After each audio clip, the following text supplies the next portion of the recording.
j'espère que vous allez bien, moi ça va. Dans cette vidéo, je vais vous montrer comment obtenir votre première bourse ici au Canada. Et oui, c'est pas évident, c'est tout un processus qu'il faut suivre. Je vais vous le montrer ce processus de A à Z. J'ai fait la même chose, actuellement j'ai ma bourse. Et donc restez jusqu'à la fin de la vidéo. Cette vidéo pourrait bien vous sauver la mise. Bon, vous savez, les études au Canada c'est vraiment cher. Et si vous voulez étudier sans avoir des soucis financiers, étudier librement, c'est grâce aux bourses. Alors reste jusqu'à la fin de la vidéo pour découvrir comment les avoir. C'est parti! Dans cette vidéo, je vais vous présenter plus spécialement la bourse financée par le ministère supérieur de l'enseignement ici au Québec, dont je parle de la province du Québec. Nous avons deux types de cette bourse, la bourse d'excellence, ensuite la bourse d'exemption. La bourse d'excellence, c'est quoi? La bourse d'excellence, c'est cette bourse qui couvre la totalité de tes frais de scolarité, ce qui veut dire que tu vas étudier au même titre que les résidents, les citoyens québécois. Ensuite, cette bourse t'offre une allocation annuelle de 14 000 $, ce qui veut dire que chaque an, tu vas prendre 14 000 $. Ensuite, tu as une assurance maladie qui est gratuite.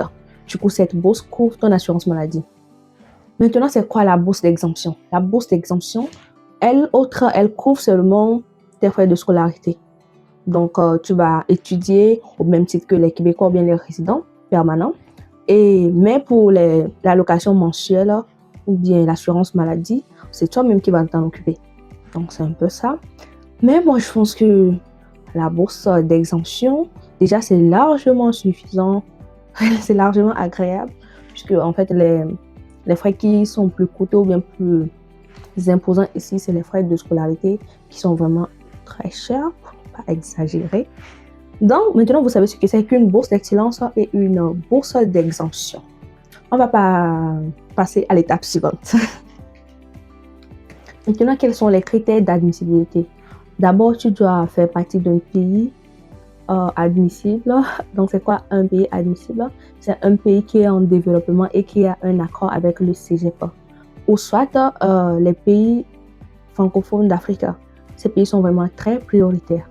Si tu es au Togo, au Bénin, Côte d'Ivoire, Burkina Faso, ces pays qui parlent français, qui sont en Afrique et qui sont en voie de développement, sont vraiment très prioritaires.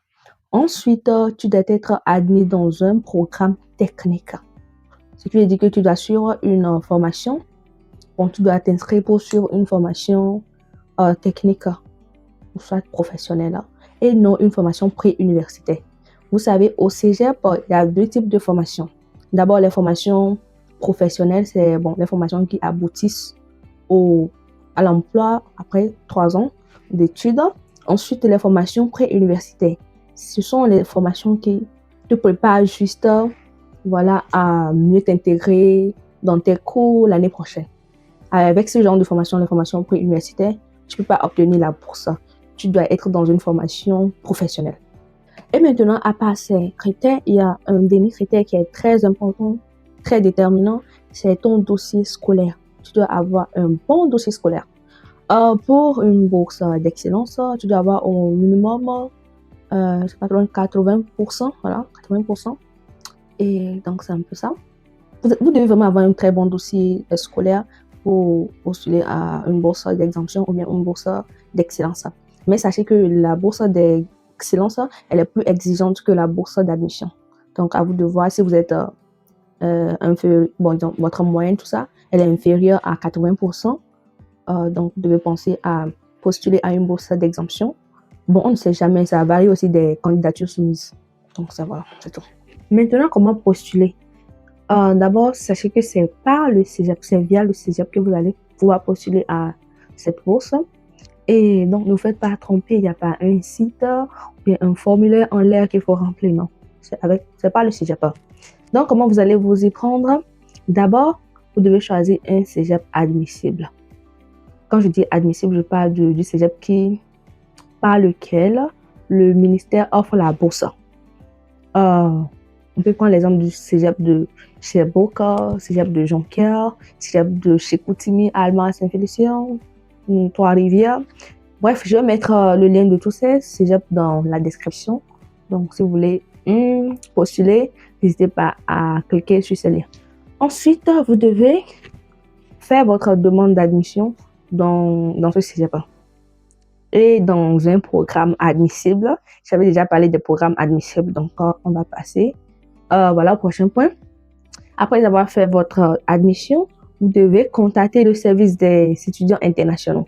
Chaque cégep a un service qui est consacré seulement aux étudiants internationaux. Et ensuite, après les avoir contactés, vous allez faire votre demande auprès d'eux. Et sûrement, on va vous mettre en contact avec le conseil des étudiants internationaux, tout ça. Et ensuite, le conseiller va sûrement vous envoyer un formulaire. Le formulaire ressemble un peu à ça. Vous allez juste le remplir très correctement. Vous devez être vigilant et mettre les informations correctes. Et dès que vous finissez de remplir, vous devez joindre avec ce formulaire certains documents. Et ces documents sont vraiment très importants. Vous devez les avoir sous vos mains.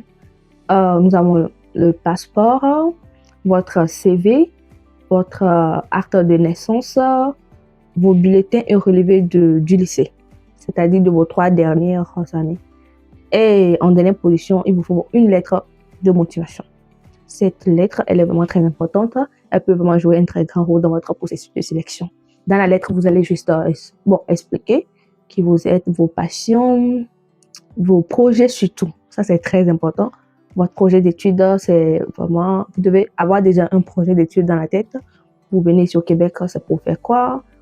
Donc, c'est un peu ça. Vous expliquez ça dans la lettre de motivation. Cette lettre, c'est pour impressionner, convaincre le recruteur de vous choisir. Et donc, c'est un peu ça. Par la suite, vous allez faire une entrevue. Oui, et dans l'entrevue, c'est un peu la même chose. Juste, le recruteur va juste essayer d'être convaincu des informations que vous avez déjà fournies un peu plus tôt. Qui vous êtes, votre pays de naissance, vos passions, pourquoi le cégep, pourquoi cette formation, pourquoi la bourse, voilà, un peu comme ça. Et restez posé très calme et soyez objectif et surtout clair. Par la suite, vous allez juste attendre et attendre. Bon, j'exagère un peu. Vous allez attendre minimum 3 mois, puisque moi, j'ai fait ma demande de bourse en février 2024, et je l'ai obtenue en avril. Du coup, voilà, vous allez attendre minimum 3 mois. Ce qui veut dire que vous devez commencer votre processus très tôt. Si vous avez fait votre demande d'admission pour y rentrer en automne, c'est-à-dire en août, déjà en janvier, vous devez commencer votre procédure. C'est très important. Puisque après la bourse, il faut faire le CAQ, la demande de permis d'études, c'est-à-dire le visa, qui prend vraiment un temps fou. Et même par rapport, on ne sait jamais, c'est pas souhaité, vous pouvez avoir un premier refus. Donc, il faut faire une autre demande. Et donc, c'est un peu ça. Commencez très tôt. Voilà pour comment obtenir votre bourse ici au Québec. Donc, mon expérience, ça a été pas mal. Un peu, il faut beaucoup de patience, beaucoup de motivation surtout, puisque à chaque moment, on peut te créer, te dire d'envoyer ce document, de corriger cette information. Et tout le temps, tu dois, les documents, les préparer, les fusionner ensemble, écrire des lettres, les lettres qu'il faut revoir à chaque fois. Il faut beaucoup vraiment de détermination, comme je disais. Mais ça, on vaut quand même la peine, non? Ça, on vaut la peine, ouais. Les études ici, c'est vraiment très cher. Il faut avoir l'esprit pour étudier librement, pour avoir la tête un peu en paix, tout ça. C'est grâce aux bourses. Donc, c'est un peu ça. Et je vous encourage donc à postuler à ce genre de bourse. Franchement, vous n'allez vraiment rien y perdre. Donc, voilà. Et pour terminer la vidéo, on va répondre à certaines questions. Il y a un abonné qui m'avait posé une série de questions. Je vais juste essayer de répondre à ces questions. Je vais prendre mon PC. Et bon, je vais faire vite. La première question, c'est déjà quoi? La bourse d'excellence est-elle valable pour toute la durée des études ou faut-il la renouveler chaque année? Disons la bourse, c'est pour toute ta durée d'études, mais à chaque année, tu dois faire un compte rendu. C'est comme, voilà, un compte rendu, voilà, de l'année. Et donc, on va évaluer tes résultats. Et voilà, ça se renouvelle. Prochaine question. Existe-t-il plusieurs niveaux de bourse d'excellence selon le classement du dossier académique? Non. Quand on dit bourse d'excellence, c'est bourse d'excellence. Vous allez avoir la même allocation annuelle, même exemption de frais de scolarité, c'est-à-dire que vous n'allez rien payer. Même si tu as 80% et quelqu'un d'autre à 82%, vous avez les mêmes bourses. Il n'y a pas de niveau. Quand tu me demandes niveau de bourse, je peux te dire bourse d'exemption, ensuite bourse d'excellence. Donc, c'est tout. Prochaine question. Y a-t-il une date limite pour postuler aux bourses d'excellence? Oui, comme je le disais, si tu finis de postuler aux bourses, tu dois attendre un minimum 3 mois. Donc, déjà en janvier, tu fais ta demande d'admission, ensuite ta demande de bourse. Prochaine question. Si ma demande de bourse d'excellence est refusée, puis-je faire appel ou essayer de repostuler plus tard? Ici, en fait, je vais essayer de répondre de deux façons. D'abord, non. Si ta bourse elle est refusée, c'est suivant certains critères. Donc, c'est que tu ne réponds pas à certains critères. Et même si tu repostules plus tard, ça va être toujours les mêmes critères. Donc, ta bourse, la demande sera déclinée. Mais aussi, il y a un élément qui est très important, la qualité des dossiers soumis. Donc, si, supposons, cette année, le gouvernement du Québec décide d'offrir seulement, oui, bourse, alors qu'il y a 85 candidatures, ce qui veut dire qu'il y a la concurrence là-bas qui est très importante. Plus ton dossier sera bon, plus tu as une très grande chance d'avoir ta bourse. Donc, c'est un peu ça. Et oui, si ta demande elle est refusée, tu peux repostuler, on ne sait jamais. La prochaine question, c'est quoi? La bourse d'excellence peut-elle être combinée avec la bourse d'exemption des frais de scolarité? Non. Ici, soit tu as une bourse d'excellence, soit tu as une bourse d'exemption. Déjà, la bourse d'excellence, elle contient la bourse d'exemption. Puisque quand tu as la bourse d'excellence, tu es exempté des frais de scolarité, c'est-à-dire que tu vas payer au même titre que les résidents ou bien les citoyens québécois. Donc voilà. Et si tu as la bourse d'exemption aussi, tu vas payer au même titre que les résidents permanents ou bien les citoyens québécois. La seule différence, c'est que, en plus des frais d'exemption qui sont les frais de scolarité qui sont exemptés, tu vas avoir plutôt une allocation annuelle et une assurance maladie qui est gratuite au niveau de la bourse d'excellence. Donc, c'est un peu ça. La prochaine question. Laquelle des deux bourses est plus avantageuse en termes de réduction des frais de scolarité? Les deux n'ont pas la même valeur en termes de réduction des frais de scolarité, puisque les deux t'exemptent des frais de scolarité. J'espère que vous comprenez quand même ce que je vais dire par là. Que ce soit la bourse d'excellence ou bien la bourse d'exemption, vous n'allez rien payer pour les frais de scolarité. Prochaine question. Est-ce que la bourse d'excellence est plus difficile à obtenir que la bourse d'exemption des frais de scolarité? Oui. La bourse d'excellence, elle est plus exigeante que la bourse d'exemption. Donc, si tu sais que tu as une moyenne qui est inférieure à 80%, vaut mieux postuler pour la bourse d'exemption. Puisque si tu risques et tu postules pour la bourse d'excellence, bon, ta demande, elle peut être refusée. Alors que si tu avais postulé pour la bourse d'exemption, elle pourrait être acceptée. Donc, calculez vos moyennes, tout.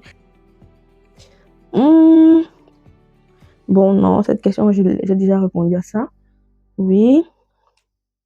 Est-ce que la bourse d'excellence est influencée par les résultats académiques après l'admission? Oui. C'est-à-dire, après l'avoir vu, déjà, dès que tu commences ton programme ici, et supposons tes résultats commencent par baisser et tout, tu accumules des absences, là, tu risques de perdre ta bourse. Donc, quand tu as la bourse, ça ne te garantit pas que, voilà, non, tu dois maintenir le niveau.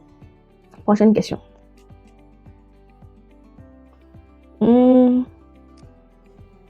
Est-ce que les chances d'obtenir une bourse d'excellence augmentent si on choisit un domaine spécifique? Ouais. Comme j'avais déjà même parlé de ça en fait. les domaines qui sont plus recherchés, tout ça. Si vous postez dans ce genre de domaine, vous avez plus de chances d'avoir votre bourse, que ce soit une bourse d'excellence ou bien une bourse d'exemption. Donc, aller dans l'informatique, génie électrique, mécanique, soins infirmiers, génie industriel, tout ça. Prochaine question.